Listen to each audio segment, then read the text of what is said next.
नमस्कार आपण मैंने यही थर प्याज पकोड़ा बनातु आपण बन खातु आपको बहुत सुंदर स्वाद लगे आपण कम टाइम रे इजिली आपण मैंने बन पारे आपन को मुझे जो बेसन जो भाई आपको देखेबी से मैंने लंका व प्याज आलू आपण मैंने यही सब पकोड़ा बनई आपण मैंने खाई पारे बन पारे कम टाइम रे आपण इजिली बहुत सुंदर टेस्टी आपण मैंने बन पारे। ताहले चलतु आम वीडियो स्टार्ट करवा।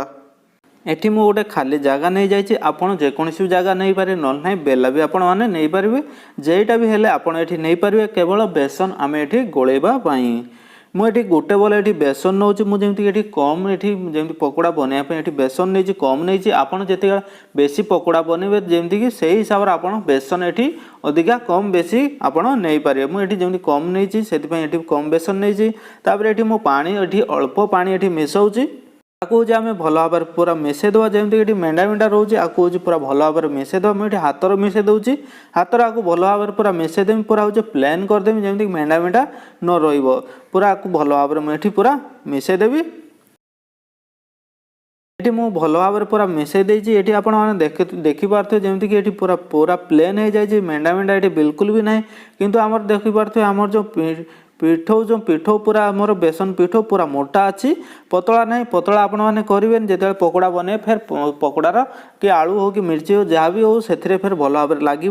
यही आपड़ हूँ बेसन को पूरा हूँ भल भाव मिसईदेवे। तापर हूँ एथिरे आम पकड़ा ये लुण ये पकड़ा स्वाद अनुसार आपड़ हूँ बेसन जो अधिका नहीं थे से हिसाब लुण पकड़े मुझे बेसन कम नहीं से हिसाब से लुण कम पकाऊँ स्वाद अनुसार। तापर ये हलदी पकई गोटे चामच तापर ये लंका पाउडर मुझे पकई गोटे चामच मुझे सब छुआ चामच नहीं जमी हल्दी पाउडर लंका पाउडर ये तो से हिसाब से आपड़ लंका जब कम खाइबा चाहते कम ने जब बेसी खाइबा चाहते आपने बेसी कम यूज करें। तापर ये मुझे इनु पकाऊँ किंतु आपण पाखे इनु जदि ना ताले आपण हूँ खाइबा सोडा जो कहुए से खाइबा सोडा आपण हूँ पकई पारे जदि आपण हूँ खाइबा सोडा ना ताले इनु गोटे आपण किणिकी आनिकी जेकोसी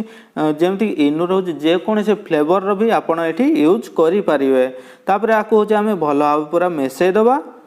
सब मिसईदेवा जमीक आम हूँ जो लंका पाउडर हल्दी आउ इनु सब भल भाव पूरा ये मिसईदेवा जमी देखिपे मुझे इनु पकई सारापर ये मोर बेसन पिठो जो पूरा फोली जामी फोली होची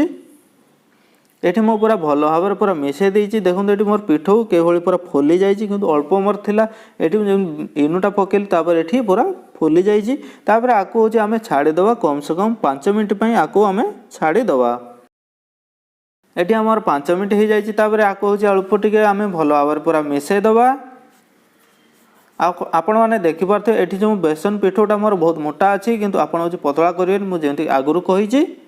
मोटा बोलिकी आपड़ बेसी मोटा करेंगे मुझे आपको जो भाई देखी से ही आप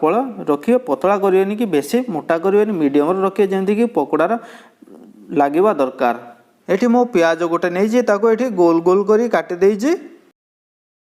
तापर ये बेसन नहीं बेसन हूँ आम प्याज पकड़ा सब हूँ एकाले पकईबानी ये हूँ कम से कम 3 ରୁ 4 पीस आम पकड़ा जमीक पूरा फाँका फाँका प्याज हूँ पूरा जमीक पूरा बेसन भलिकी आम गोल पारिबा सब एकाले आम ये पकईबानी ये मो 4 पीस पकाऊँ तापर ये बेसन को आम प्याज सब पूरा भल भाव ये लगेदेवा भल भाव ये लगे सारापर हूँ जिते आम तेलर छाड़ा तेलर छाड़ा हूँ प्याज को आम हूँ टे हूँ प्याज को धरी सारापर आने जिते आम प्याज को टे उपरू करदे उपरू करने द्वारा बेसन आउ तलू पड़ोनी प्याजर भल भाव बेसन लगे फिर तेलर आम छाड़ा यही आपड़ हूँ सब प्याजर बेसन ये लगेदे पूरा भल भाव आप लगेदे ये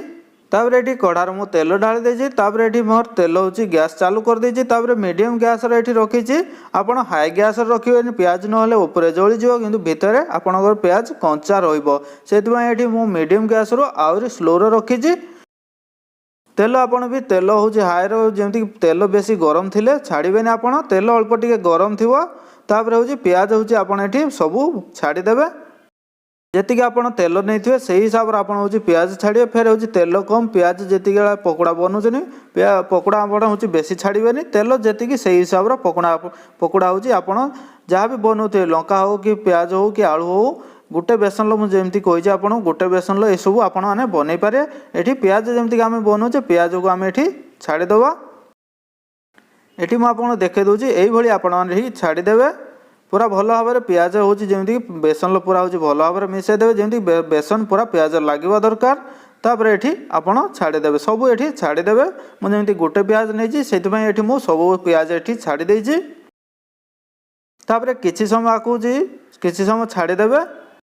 କିଛି ସମୟ ଗଲା ପରେ ତାପରେ ହେଉଛି ଆକୁ ହେଉଛି ପଲଟେଇବା ଆଉ ଗୋଟେ ସାଇଡ୍। ଆମର ଏଠି କିଛି ସମୟ ହେଇଯାଇଛି ସବୁ ପିଆଜକୁ ଆମେ ଏଠି ପଲଟେଇ ଦେବା ନଉଟେଇ ଦେବା ସବୁ ପିଆଜକୁ ଏଠି ସବୁ ପିଆଜ ଏଠି ମୁଁ ନଉଟେଇ ଦେଇଛି। ଆପଣମାନେ ଦେଖିପାରୁଥିବେ ପିଆଜ ଆମର କିଭଳି ସବୁ ଫୁଲି ଯାଉଛି। ପିଆଜ ଆମର ଏଠି ସବୁ ଫୁଲି ଯାଉଛି ଯେଉଁ ଆଡ଼କୁ ବି ଅଳ୍ପ ଟିକେ ଟିକେ ଲାଗିକି ରହିଛି ତାକୁ ଆପଣମାନେ ଏଇଭଳି ହାଲକା ହାଲକା ତା ଉପରେ ଟିକେ ଯେମିତି ଇଏ କରିଦେବେ। ତାପରେ ପିଆଜ ଆପଣଙ୍କର ଯେଉଁ ଲାଗିକି ଥିବ ସବୁ ପିଆଜ ବାହାରିଯିବ। ତାପରେ এইଭଳି ଆପଣ ହେଉଛି ଫ୍ରାଏ କରିଦେବେ ପୁରା ଭଲ ଭାବରେ ଫ୍ରାଏ କରିବେ ପୁରା ଲାଇଟ୍ ବ୍ରାଉନ୍ ଆସିବା ଯାଏଁ। ଆମର ଏଠି ଲାଇଟ୍ ବ୍ରାଉନ୍ ଆସିନାହିଁ ତାହେଲେ ଆକୁ ହେଉଛି ଆମେ ଆଉ କିଛି ସମୟ ଫ୍ରାଏ କରିବା। ଆମର ଏଠି ପିଆଜ ଯେମିତିକି ଲାଇଟ୍ ବ୍ରାଉନ୍ ଆସିଯାଇଛି। ଆମର ପିଆଜ ଏଠି ରେଡ଼ି ହେଇଯାଇଛି। ଆମର ପିଆଜ ଆଉ ହେଉଛି ତାପରେ ଆମର ପିଆଜ ଏଠି ସବୁ ହେଇଯାଇଛି। ପିଆଜ ଆମେ ସବୁ ଏଠି କାଢ଼ିଦେବା। ମୁଁ ଏଠି ସବୁ ପିଆଜ ଏଠି ସବୁ କାଢ଼ି ଦେଇଛି। ଆପଣମାନେ ଦେଖିପାରୁଥିବେ କେତେ ସୁନ୍ଦର ହେଇଛି ପୁରା ଯେମିତି ଫୁଲି ଯାଇଛି ପିଆଜ ପକୋଡ଼ା ଆମର ବହୁତ ସୁନ୍ଦର ହେଇଛି। ଆପଣମାନେ ଯେମିତିକି ସିଙ୍ଗଡ଼ା ଯେଭଳି ପୁରା ଫୁଲି ଯାଇଥାଏ ସିଙ୍ଗଡ଼ା ବହୁତ ସୁନ୍ଦର ହେଇଥାଏ ସେଇଭଳି ଆମର ଏଠି ପିଆଜ ପକୋଡ଼ା ଆମର ସେଇଭଳି ହେଇଛି। ବାହାରେ ଯେଭଳି ମିଳୁଛି ତାଠାରୁ ବି ଆମର ବହୁତ ସୁନ୍ଦର ହେଇଛି।